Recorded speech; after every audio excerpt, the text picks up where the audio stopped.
Welcome to Ampere's Academy. NEET reforms பற்றி ஒரு video போடுங்க அப்படின்னு நிறைய பேர் கேட்டிருந்தீங்க. ஸோ உங்களுக்காக தான் இந்த வீடியோ. இந்த வீடியோவில் நாம் என்ன டிஸ்கஸ் பண்ண போகிறோம் அப்படின்னா, அந்த கமிட்டி ஃபார்ம் பண்ணதுக்கான பர்பஸ் என்ன, அந்த பர்பஸ் ஃபேஸ் பண்ணி அந்த கமிட்டி கொடுத்த ரெக்கமெண்டேஷன் என்ன, கரண்டாக என்ன இருக்குது, அது எதை ரெக்கமெண்ட் பண்ணியிருக்கு, அதனால் என்ன சேஞ்சஸ் இருக்குது அப்படிங்கிறத டீட்டெயில்டாக டிஸ்கஸ் பண்ண போகிறோம். அண்ட் அட் தி எண்ட் நம்ம என்ன பண்ண போகிறோம் அப்படின்னா, இந்த ரெக்கமெண்டேஷனால கரண்டா +1 +2 படிக்கிற ஸ்டூடெண்ட்டுக்கு என்னென்ன சேஞ்சஸ் இருக்க வாய்ப்பு இருக்கு அப்படிங்கிறதையும் நம்ம இதை ஃபுல்லா டிஸ்கஸ் பண்ண இருக்கிறோம். ஓகே, ஸோ வாங்க நாம வீடியோக்குள்ள போகலாம்.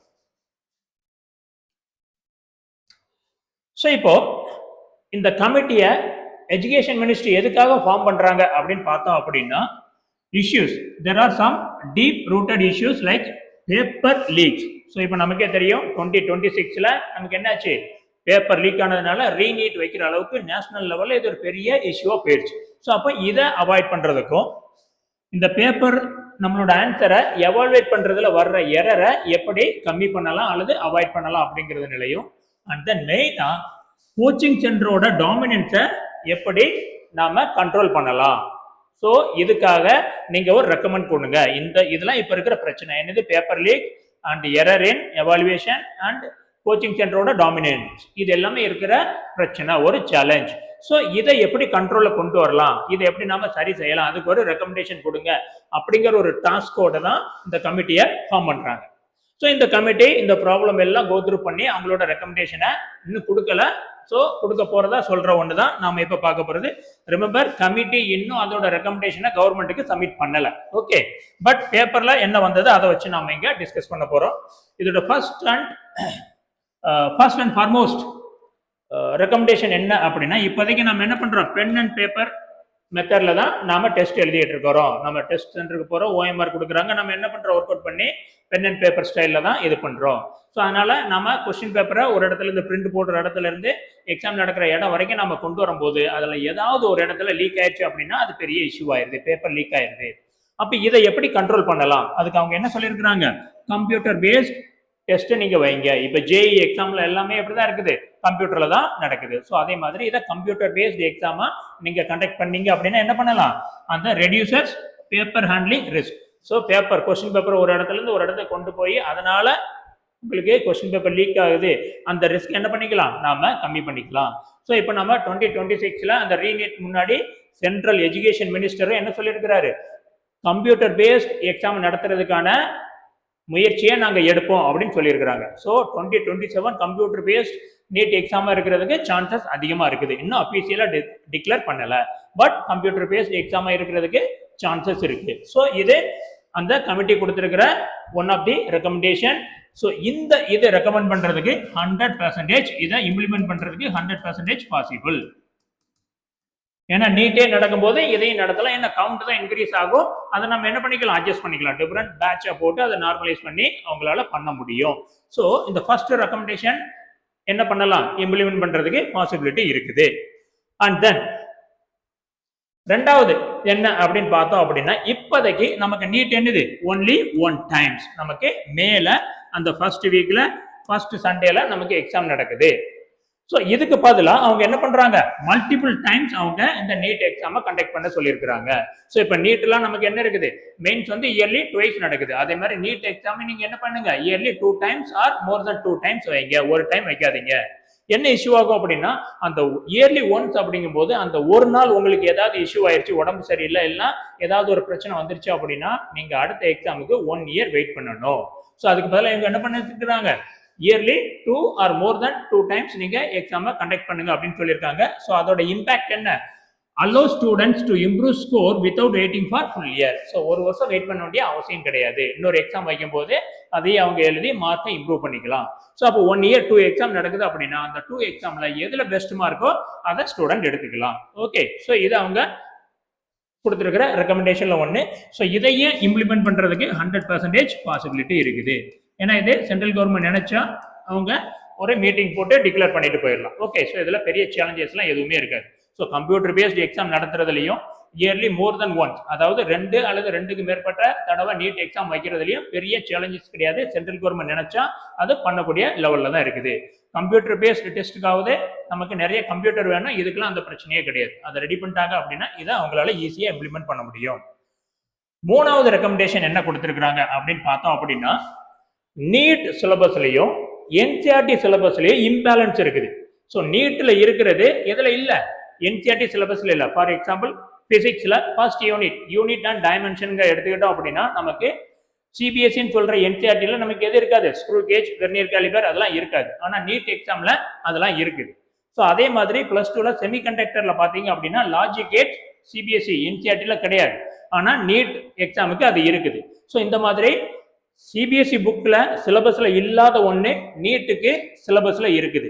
ஓகே, ஸோ அப்ப இவங்க என்ன சொல்றாங்க அப்படின்னா, நீட் சிலபஸையும் என்சிஆர்டி சிலபஸையும் என்ன பண்ண சொல்றாங்க, ஒன்னா ஆக்கிற சொல்லிடுறாங்க.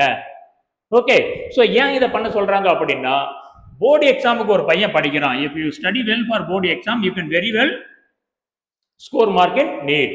ஸோ அப்போ உனக்கு போர்டு எக்ஸாம் சிலபஸோ நீட் எக்ஸாம் சிலபஸும் ஒன்றுன்னு இருக்கும்போது போர்டு எக்ஸாமுக்கு நீ நல்லா படிச்சுட்டனாலே உன்னால நீட் எக்ஸாம்லயே நல்ல மார்க் வாங்க முடியும் அப்படின்னு இவங்க சொல்லியிருக்கிறாங்க.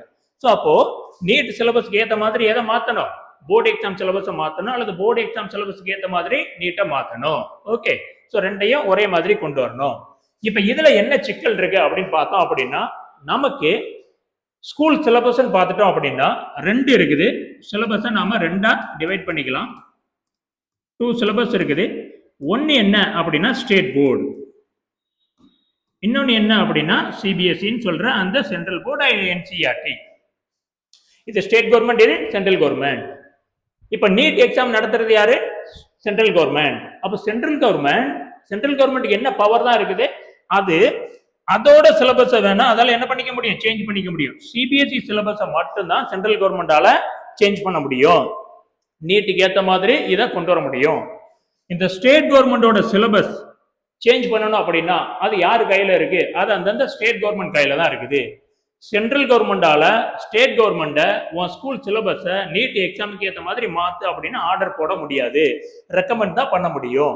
அப்போ நம்மளோட சிலபஸை நீட் சிலபஸ்க்கு ஏற்ற மாதிரி கொண்டு வர்றதுல பெரிய பிரச்சனை இருக்கு, சேலஞ்சஸ் இருக்கு. அவ்வளவு ஈஸியா இதை பண்ண முடியாது. இது ஒன்னு. ஓகே, ஸோ இந்த மாதிரி நீட் இதையும் போர்டு எக்ஸாம் சிலபஸையும் என்ன பண்ண முடியாது, ஒரே மாதிரி கொண்டு வர்றதுல நிறைய சேலஞ்சஸ் இருக்கு. எல்லா ஸ்டேட் கவர்மெண்ட்டும் சேர்ந்து முடிவெடுத்து பண்ணாதான் உண்டு, இல்லைன்னா அது நடக்காத ஒரு காரியம் தான். இது நம்பர் 1. நம்பர் 2 என்ன அப்படின்னு பார்த்தோம் அப்படின்னு, நம்பர் 1 இந்த இஷ்யூ இருக்குது, பொலிட்டிக்கல் இஷ்யூஸ் இருக்குது. இதுல நம்பர் 2 என்ன அப்படின்னு பார்த்தோம் அப்படின்னா குவாலிட்டி. இப்போ நீங்க சிலபஸ் ஒன்னா கொண்டு வந்துட்டீங்க,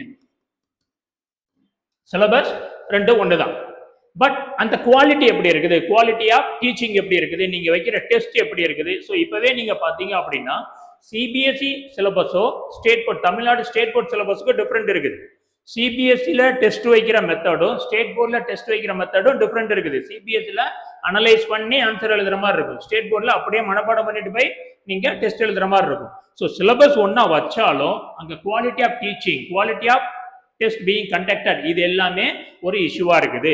ஸோ அதனால இந்த ரெக்கமெண்டேஷனை இம்ப்ளிமெண்ட் பண்றதுக்கு பாசிபிலிட்டி கொஞ்சம் கம்மி தான். ஓகே, அப்படியே இம்ப்ளிமெண்ட் பண்ணாலும் நீங்க எதிர்பார்க்குற அந்த ரிசல்ட் வருமானா வராது. சிலபஸ் ஒன்னா வந்தாலும் நீங்க குவாலிட்டியா டீச் பண்ணி அந்த குவாலிட்டி ஆஃப் டெஸ்ட் இது எல்லாமே இம்ப்ரூவ் பண்ணாதான் போர்டு எக்ஸாமுக்கு படிக்கிற ஒரு பையனால நீட் எக்ஸாம்லயும் நல்ல ஸ்கோர் வாங்க முடியும், அல்லது it is not at all possible. Okay, so இந்த ரெக்கமெண்டேஷன் இம்ப்ளிமெண்ட் ஆகிறது ரொம்ப ரொம்ப சந்தேகம் தான். அண்ட் தென் ஃபைனலா நம்ம எங்க வர்றோம், வெரி வெரி இம்பார்ட்டன்ட் ரெக்கமெண்டேஷன் என்ன சொல்றாங்க,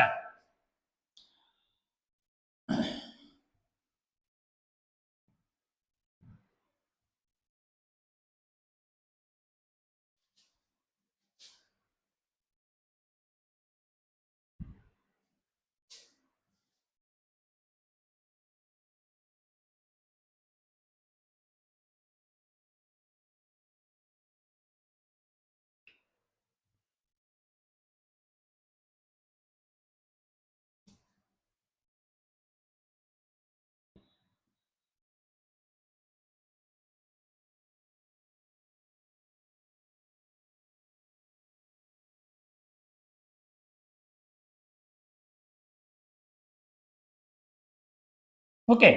அண்ட் ஃபைனல் ரெக்கமெண்டேஷன் இதுதான் வெரி வெரி இம்பார்ட்டன்ட். ஸோ இதில் என்ன சொல்லிடுறாங்க அப்படின்னு பார்த்தோம் அப்படின்னா 50% weightage for board exam mark. அதாவது நீட்ல உனக்கு எம்பிபிஎஸ் மார்க் எப்படி இருக்கும் அப்படின்னா 50% என்ன mark? Board exam mark. Another 50% தான் என்னது? நீட்ல நீ எடுக்கிற மார்க். இதை நீங்க கன்சிடர் பண்ணணும் அப்படின்னு சொல்லியிருக்கிறாங்க. ஓகே. ஸோ இப்போ கரண்டா என்ன இருக்கு அப்படின்னா board exam mark only eligibility. என்ன எலிஜிபிலிட்டி கரண்டா இருக்கிறது? Physics, chemistry, biology. இதோட ஆவரேஜ் என்னவா இருக்கணும்? 60% இருந்தா போதும். ஓகே, இதோட ஆவரேஜ் 60% இருந்தா போதும் இப்ப கரண்டா இருக்கிறது. அண்ட் தென் இதோட இன் அடிஷன் என்ன வேணும்? பிளஸ் இங்கிலீஷ் ஒரு சப்ஜெக்டா இருக்கணும். இதான் கரண்டா ஃபாலோ பண்றது. இங்கிலீஷ் ஒரு சப்ஜெக்டா அவங்க பிளஸ் 2ல படிச்சிருக்கணும். அதை தாண்டி பிசிக்ஸ், கெமிஸ்ட்ரி, பயாலஜி இதோட ஆவரேஜ் ஸ்கோர் என்னவா இருக்கணும்? சாரி, இது 60 கூட கிடையாது. இது ஆவரேஜ் ஸ்கோர் எவ்வளோ? 50 தான். 50% இருந்தா போதும். And for reserve category SC, ST, ஓபிசிக்கு இது என்னது? 40% தான். பர்சன் வித் டிசபிலிட்டி அப்படின்னா 45%. இது என்னது? இது எலிஜிபிலிட்டி தான். ஸோ ஒருத்தர் எம்பிபிஎஸ் ஜாயின் பண்ணணும் அப்படின்னா மினிமம் 50% பிசிக்ஸ், கெமிஸ்ட்ரி, பயாலஜில எடுத்திருந்தா போதும். ஸோ அவர் 51% எடுத்தாலும் 99% எடுத்தாலும் எந்த ஒரு சேஞ்சஸுமே கிடையாது. ஏன்னா அது என்னது? எலிஜிபிலிட்டி.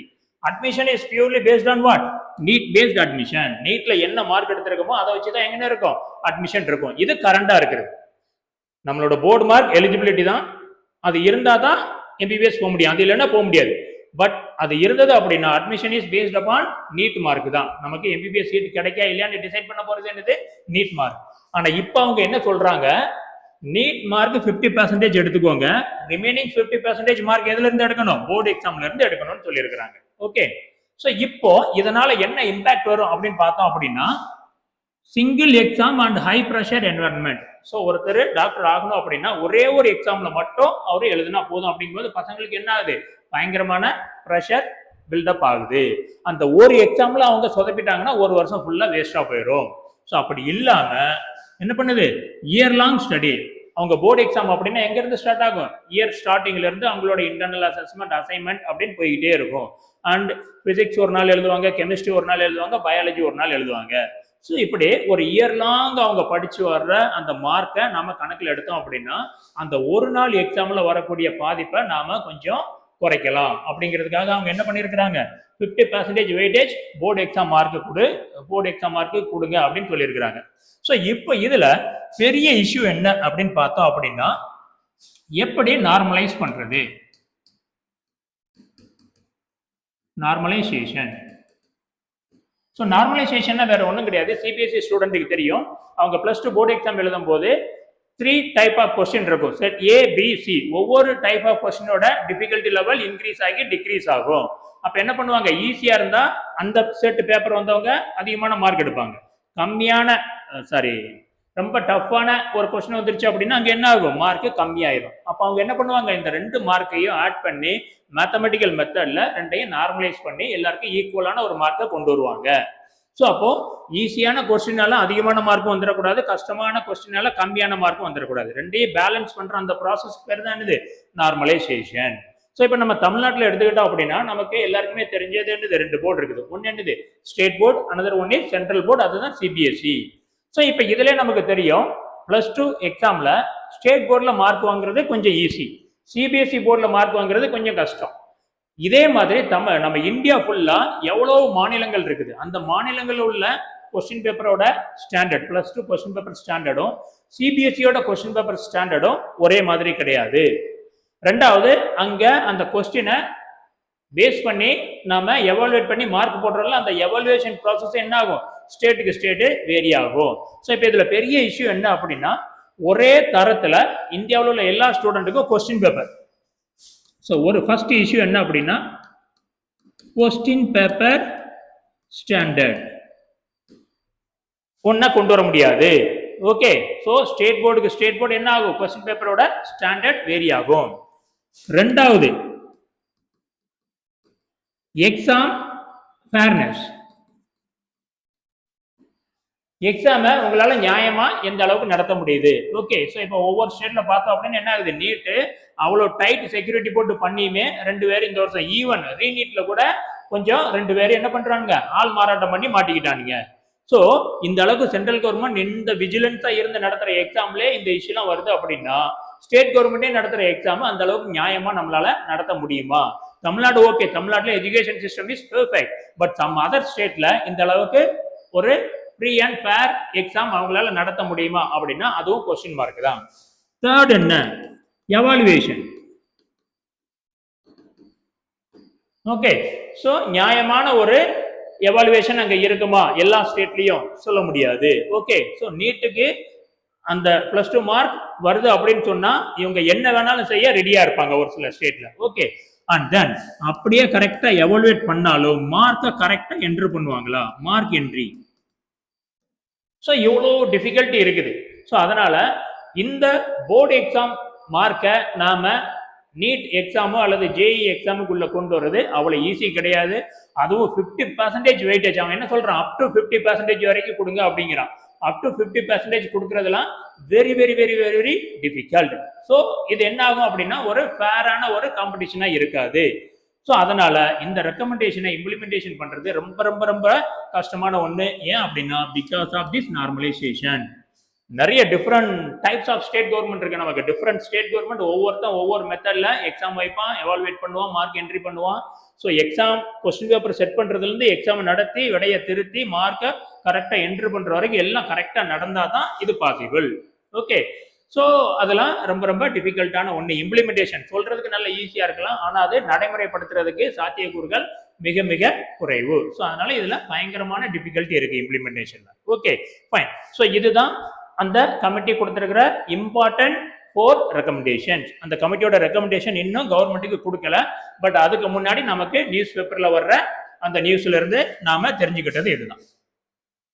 ஸோ இப்போ பாத்தீங்க அப்படின்னா இதோட அவுட்கம் என்ன, இந்த ப்ரொபோஸ்டு ரிஃபார்மோட அவுட்கம் என்ன? ஃபர்ஸ்ட் ஒன் என்னது, the reform aims to reduce coaching center dependence. Okay, so இப்படி பண்றதுனால 50% நாம வெயிட்டேஜ் கொடுக்கறதுனால கோச்சிங் சென்டரோட டிபெண்டன்ஸ் குறையும் அப்படின்னு சொல்றாங்க. பட் ஆக்சுவலா என்ன நடந்துகிட்டு இருக்குது அப்படின்னு பார்த்தோம் அப்படின்னா சென்னை மாதிரி ஒரு சிட்டில எல்லாம் மோஸ்ட் ஆஃப் தி கவர்மெண்ட் ஸ்கூல்ல எல்லாமே என்ன பண்றான், பிரைவேட் கோச்சிங் சென்டரோட அக்ரிமெண்ட் போட்டு அவன் ஸ்கூலுக்குள்ளே பிரைவேட் கோச்சிங் சென்டருக்காரன் உள்ள போய் அங்க கோச்சிங் கொடுத்துக்கிட்டு இருக்கிறான். ஸோ இதெல்லாம் கவர்மெண்ட்டுக்கு தெரியாத ஒன்றும் கிடையாது. உண்மையிலேயே கவர்மெண்ட்டுக்கு அக்கறை இருந்தது அப்படின்னா எந்தெந்த ஸ்கூல்ல இந்த மாதிரிலாம் நடக்கிறதுன்னு கண்டுபிடிக்கிறது பெரிய டிஃபிகல்ட்டிலாம் ஒன்றும் கிடையாது. ஏன்னா எல்லா ஸ்கூல்லையுமே முன்னாடி பெரிய போர்டு வச்சிருக்காங்க, நாங்க இந்த கோச்சிங் சென்டரோட டைப் பண்ணியிருக்கிறோம் அப்படின்னு. அப்படி இல்லைன்னா அந்த ஸ்கூல் ஸ்டூடெண்ட்டை விசாரிக்கிறது ஒன்றும் பெரிய சிபிஐ லெவலில் என்கொயரிலாம் தேவை கிடையாது. சிம்பிளாக என்கொயரி பண்ணாலே எந்தெந்த ஸ்கூல்ல இது நடக்குன்னு பார்த்து அந்த ஸ்கூலோட லைசன்ஸை கட் பண்ணிடுவேன்னு சொன்னா ஆட்டோமேட்டிக்காக இதை குறைச்சிடலாம். ஓகே, ஃபர்ஸ்ட் அதை பண்ணுங்க, அதுக்கப்புறம் கோச்சிங் சென்டரோட டாமினன்ஸை நம்ம குறைக்கலாம். ஸ்கூலுக்குள்ள கோச்சிங் சென்டர் போய்கிட்டு இருக்குது, அதுக்கு இவங்க ஏதாவது வழி பண்ணா அது கொஞ்சம் பிரயோஜனமா இருக்கும். ஓகே, ஸோ இது உண்மையான இதுவா இருந்தது அப்படின்னா அதுக்கு ஃபர்ஸ்ட் அவங்க எடுக்க வேண்டிய ஸ்டெப் இதுதான். அடுத்து என்ன சொல்றாங்க, கர்வ் தி டம்மி ஸ்கூல் கல்ச்சர். டம்மி ஸ்கூல்னா என்ன அப்படின்னா பையன் ஒரு ஸ்கூல்ல பேரளவுக்கு சேர்ந்திருப்பான், அவன் அந்த ஸ்கூலுக்கே போக மாட்டான், அவன் வர்றது ஃபுல்லா எங்க வருவான், ஒரு கோச்சிங் சென்டருக்கு வந்து படிச்சுக்கிட்டு இருப்பான். இதுவும் சென்னை மாதிரி ஒரு சிட்டில இதுவும் நடந்துகிட்டு தான் இருக்குது. ஸோ இது எந்தெந்த ஸ்கூல்லலாம் இப்படி பண்றாங்க அப்படின்னு கண்டுபிடிக்கிறது அகைன் பெரிய சிபிஐ லெவல் என்கொயரிலாம் தேவை கிடையாது. ஜஸ்ட் அ மேட்டர் ஆஃப் 1 வீக்ல எங்கெங்கெல்லாம் இது நடக்குன்னு பார்த்து ஆட்டோமேட்டிக்காக இதை கவர் பண்ணிடலாம். ஸோ உண்மையிலேயே இதுதான் அவங்களோட எய்மா இருந்தது அப்படின்னா ஃபர்ஸ்ட் அவங்க அதை பண்ணிட்டு தான் அடுத்து இந்த மாதிரி இதுக்கு வரணும். ஸோ அதை பண்ணாம இதை பண்றாங்க அப்படின்னா சும்மா கண் துடைப்பா தான் இருக்கும். ஓகே, ஸோ அதனால இதெல்லாம் பண்ண முடியுமா அப்படின்னா இதை பண்றதுக்கு முன்னாடி நாம சொன்ன அந்த இஷ்யூ அட்ரஸ் பண்ணிட்டு வந்து அதுக்கப்புறம் இதை பத்தி நாம யோசிக்கலாம். Okay fine. இப்ப இதுல சேலஞ்ச் என்ன அப்படின்னு பார்த்தோம் அப்படின்னா மார்க் நார்மலைசேஷன்ங்கிறது என்னது, ரொம்ப ரொம்ப டிஃபிகல்ட்டான ஒன்று. ஏன்னா different state government, different syllabus, different evaluation இருக்குது. ஸோ அதனால எல்லாருக்கும் மார்க் எப்படி ஈக்குவலாக கொண்டு வர்றது அப்படிங்கிறது ஒரு பெரிய சேலஞ்சஸாக இருக்கும். ஓகே, அண்ட் தென் அப்படியே இதை எல்லாத்தையும் அக்செப்ட் பண்ணிக்கிட்டாலும் இதை நடைமுறைப்படுத்தணும்னா எப்படி இருக்கும்? ஃபர்ஸ்ட் இன்னும் இந்த கமிட்டி அதோட ரெக்கமெண்டேஷனை கவர்மெண்ட் கொடுக்கல. ஃபர்ஸ்ட் அது அந்த ரெக்கமெண்டேஷன் என்ன பண்ணும், வித்தின் a few weeks கொடுக்கும் அப்படின்னு சொல்லியிருக்கிறாங்க நியூஸ் பேப்பர்ல. ஃபர்ஸ்ட் என்ன பண்ணும், it will submit its recommendation to government. Government submit பண்ண உடனே கவர்மெண்ட் அதை ஸ்டடி பண்ணிட்டு தென் அது என்ன பண்ணும், it will get suggestion from people. அது அப்படியே உடனே ரெக்கமெண்ட் பண்ண இம்ப்ளிமெண்ட் பண்ணது என்ன பண்ணும், அந்த ரெக்கமெண்டேஷன் வச்சுட்டு அதை நியூஸ் பேப்பர்ல பப்ளிஷ் பண்ணி இந்த ரெக்கமெண்டேஷன்ல பொதுமக்களுக்கோ பெற்றோருக்கோ ஸ்டூடெண்ட்டுக்கோ கல்வியாளர்களுக்கோ உங்களுக்கான அபிப்பிராயம் எது இருந்ததுன்னா உங்களோட ஒப்பீனியனை எங்களுக்கு தெரியப்படுத்துங்க அப்படின்னு சொல்லி ஒரு மெயில் ஐடி கொடுத்து அட்ரஸ் எல்லாம் சொல்லுவாங்க. அதுக்கு நம்மளோட ரெக்கமெண்டேஷன் நம்மளோட சஜஷன் எல்லாமே நம்ம கொடுக்கலாம். ஓகே, இது ரெண்டாவது. மூணாவது, இங்க கொடுக்குற ரெக்கமெண்டேஷனை எல்லாமே கவர்மெண்ட் ஸ்டடி பண்ணி அண்ட் தென் அது ஒரு ஃபைனல் டெசிஷனுக்கு வந்து அது என்ன பண்ணும், அது நோட்டிஃபை பண்ணி அதுக்கப்புறம் தான் அது நடைமுறைக்கு வரும். ஸோ அப்போ பார்த்தீங்க அப்படின்னா இந்த கமிட்டி ரெக்கமெண்டேஷன் கொடுத்து கவர்மெண்ட் ஸ்டடி பண்ணி பீப்புள்கிட்ட சஜஷன் வாங்கி பீப்புள் சஜஷனை எல்லாமே ஸ்டடி பண்ணி அதுக்கப்புறம் அதை நோட்டிஃபை பண்ணி அதுக்கப்புறம் தான் அது எங்கே வரும், நடைமுறைக்கு வரும். So it will take long time. Okay, so அதனால இப்போ what is the take away for student? Okay, இப்போ எனக்கு என்ன சார் வேணும், நான் கரண்டா +1 படிக்கிறேன், நான் +2 படிக்கிறேன், எனக்கு இந்த ரெக்கமெண்டேஷனால என்னென்ன சேஞ்சஸ் வர வாய்ப்பு இருக்கு அதை நீங்க சொல்லுங்க, அது போதும், மற்றதெல்லாம் எனக்கு வேணாம். என்னன்னா இப்போதைக்கு +1 +2 படிக்கிற ஸ்டூடெண்ட் அப்படின்னு நீங்க கேட்டீங்க அப்படின்னா கரண்ட்லி +2 ஸ்டடிங் ஸ்டூடெண்ட்டுக்கு நோ சேஞ்சஸ் அட் ஆல். ஏன்னா நீங்க நீட் எக்ஸாம் எப்போ எழுதுவீங்க, நீட் 2027ல எழுதுவீங்க. ஸோ நீட் 2027ல எந்த ஒரு சேஞ்சஸுமே இருக்க வாய்ப்பு கிடையாது. இந்த வெயிட்டேஜ்ல அவங்களால என்ன கொண்டு வரலாம், கம்ப்யூட்டர் பேஸ்ட் டெஸ்ட் கொண்டு வரலாம் and yearly more than once NEET exam கொண்டு வரலாம். இதுதான் சேஞ்சஸா இருக்குமே தவிர இந்த 50% வெயிட்டேஜ்லாம் இந்த நீட் 2027ல வர்றதுக்கு வாய்ப்பே கிடையாது. ஓகே, அண்ட் தென் சார் +2க்கு ஓகே, இப்போ நான் +1 படிச்சுக்கிட்டு இருக்கிறேன், எனக்கு என்ன, உங்களுக்கும் பெரிய அளவுல சேஞ்சஸ் இருக்காது. உங்களுக்கு என்ன பண்ண முடியும், அந்த சிலபஸ்ல வேணா சேஞ்சஸ் கொண்டு வர முடியும், கம்ப்யூட்டர் பேஸ்ட் டெஸ்ட்டை கொண்டு வர முடியும், yearly 2 times or more times NEET exam வைக்க முடியும். 50% ஆஃப் போர்டு எக்ஸாம் மார்க்கை கன்சிடர் பண்ணணும் அப்படிங்கிறது it is not at all possible. So அது அவ்வளோ ஈஸியாக நடக்கக்கூடிய ஒரு காரியமும் கிடையாது. அதனால நீங்க +1 படிச்சாலும் உங்களுக்கு மோஸ்ட்லி எந்த ஒரு சேஞ்சஸுமே இருக்காது. ஸோ அதனால நீங்க தாராளமா உங்களோட ப்ரிப்பரேஷனை ஸ்டார்ட் பண்ணலாம். எந்த ஒரு கன்ஃபியூஷனும் வேண்டாம், எந்த ஒரு அந்த கவனச்சிதறல் கான்சன்ட்ரேஷன்ல எந்த ஒரு நமக்கு சேஞ்சஸோ மிஸ் பண்றதோ எதுவுமே நமக்கு தேவையில்லாத ஒன்று. ஸோ நீங்க ரெகுலரா நீங்க நீட் ஜேஇ 2027 2028க்கு ப்ரிப்பேர் ஆகுறீங்க அப்படின்னா நீங்க தாராளமா அதுக்கு ப்ரிப்பேர் ஆகிக்கிட்டே இருக்கலாம். ஏன்னா இவங்க என்னதான் சேஞ்சஸ் கொண்டு வந்தாலும் என்னதான் அந்த 50% போர்டு எக்ஸாம் வெயிட்டேஜை இதுல ஆட் பண்ணணும் அப்படின்னு கொண்டு வந்தாலுமே if you are preparing well for NEET and JEE you can very well score very good mark in board exam. So இதுக்கு ரெடி ஆகிறீங்க அப்படின்னா போர்டு எக்ஸாம்ல நல்ல மார்க் வாங்குறது ஒன்றும் பெரிய கஷ்டமான காரியமா இருக்காது. ஸோ அதனால இந்த ரெக்கமெண்டேஷனை பத்தி நீங்க எந்த ஒரு ஒரியுமே பட வேண்டாம். ஸோ இதனால உங்களுக்கு பெரிய சேஞ்சஸ் எதுவுமே இருக்கிறதுக்கு வாய்ப்பு கிடையாது. ஸோ அதனால ஆஸ் யூஸ்வல் உங்களோட நீட் ஜேஇ 2027-28 ப்ரிப்பரேஷனை ஸ்டார்ட் பண்ணிருங்க. ஓகே, ஸோ இதை தாண்டி வேற ஏதாவது டவுட் இருந்தது அப்படின்னா நீங்க கமெண்ட்ல கேளுங்க. ஸோ அதை ஆன்சர் பண்ண ரெடியா இருக்கிறோம். Okay, so all the best.